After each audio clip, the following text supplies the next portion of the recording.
امریکی وزیر خارجہ اینٹونی بلنکن نے اسرائیل کے دورے سے قبل ایران سمیت دیگر خطرات سے نمٹنے کے لیے صدر جو بائیڈن کے لیے دو طرفہ شراکت داری اور ملک کی حمایت کی پھر سے تصدیق کی۔ محکمہ خارجہ کے ترجمان نیڈ پرائس نے ایک بیان میں کہا ہے کہ بلنکن نے اسرائیلی وزیر اعظم یائر لیپڈ کو ان کی نئی ذمہ داری سنبھالنے پر مبارکباد دی۔ انہوں نے لیپڈ یو ایس اسرائیل شراکت داری، اسرائیل کی سلامتی اور ایران سمیت مشترکہ خطرات کا مقابلہ کرنے کے لیے امریکہ کے پختہ عزم کا اعادہ کیا۔ بیان کے مطابق بلنکن نے کہا ہے کہ صدر اپنے آئندہ دورے اسرائیل کے منتظر ہیں۔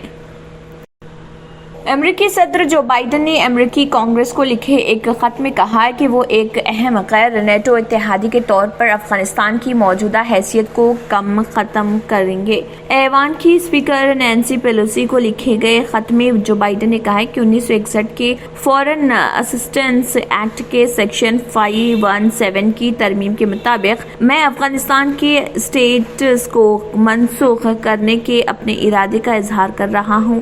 سال 2012 میں اس وقت کے امریکی وزیر خارجہ ہلیری کلنٹن نے افغانستان کو ایک اہم غیر نیٹو اتحادی قرار دیا تھا، جس سے دونوں ممالک کے درمیان دفاعی اور اقتصادی تعلقات برقرار رکھنے کی راہ ہموار ہوئی تھی۔ افغانستان کے بارے میں تازہ ترین فیصلے کے ساتھ امریکہ کے 18 بڑے غیر نیٹو اتحادیوں میں اب Argentina, Australia, Bahrain, Brazil, Colombia, مصر، اسرائیل، جاپان، اردن، کویت، مراکش، New Zealand, Pakistan, Philippines, Qatar, جنوبی کوریا، تھائی لینڈ اور تیونس ہوں گے۔ برطانیہ کے وزیر اعظم بورس جانسن نے کہا ہے کہ وہ اگر محسوس کر لیں کہ حکومت کام کرنے کے موقف میں نہ ہو تو وہ مستعفی ہوں گے۔ انہوں نے اس طرح کا بیان اس وقت دیا جبکہ کئی وزراء اور عہدیداروں نے 2 دنوں کے دوران استعفیٰ دے دیا۔ بتایا جاتا ہے کہ کرسٹوفر کو ڈپٹی چیف وپ مقرر کیے جانے کے بعد تنازع پیدا ہو گیا اور حالیہ اسکینڈل کی وجہ سے یہ سیاسی بحران میں اضافہ ہوتا جا رہا۔ یہ بات خبر رساں ادارے نے بتائی ہے۔ وزیر اعظم نے کہا ہے کہ اگر صورتحال غیر یقینی رہی اور حکومت خدمات انجام دینے کے موقف میں نہ ہو تو وہ مستعفی ہو جائیں گے۔ پارلیمنٹ میں تقریر کرتے ہوئے انہوں نے یہ بات بتائی۔ قبل ازیں موصولہ اطلاع کے مطابق برطانیہ کے وزیر خزانہ اور صحت نے اپنے عہدوں سے استعفیٰ دے دیا، جس کے نتیجے میں وزیر اعظم بورس جانسن کی وزارت عظمیٰ کا خاتمہ ہو سکتا ہے، کیونکہ جانسن نے اپنے انتظامیہ کے ساکھ کو خراب کرنے والے تازہ ترین اسکینڈل پر معافی مانگنے کی کوشش کی تھی۔ رپورٹ کے مطابق وزیر خزانہ رشی سنک اور وزیر صحت ساجد جاوید دونوں نے ایک کے بعد دیگر چند منٹوں کے فرق سے وزیر اعظم کو استعفیٰ بھیجا، جس میں دونوں نے معیار کے مطابق حکومت چلانے کی ان کی اہلیت پر سوالات اٹھائے۔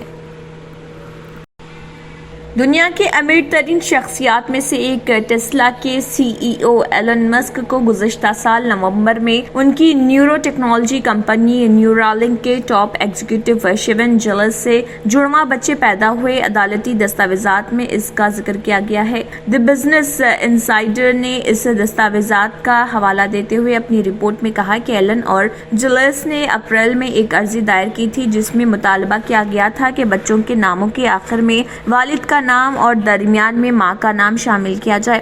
گزشتہ مئی میں ان کی عرضی کو منظور کر لی گئی تھی۔ ایلن نے ابھی تک اس انکشاف پر کوئی تبصرہ نہیں کیا۔ بتایا جا رہا ہے کہ جڑواں بچوں کی پیدائش سے قبل ہی مسک اور موسیقار کلیئر باؤچر نے دسمبر میں سروگیسی کے ذریعے اپنے دوسرے بچے کا دنیا میں استقبال کیا تھا۔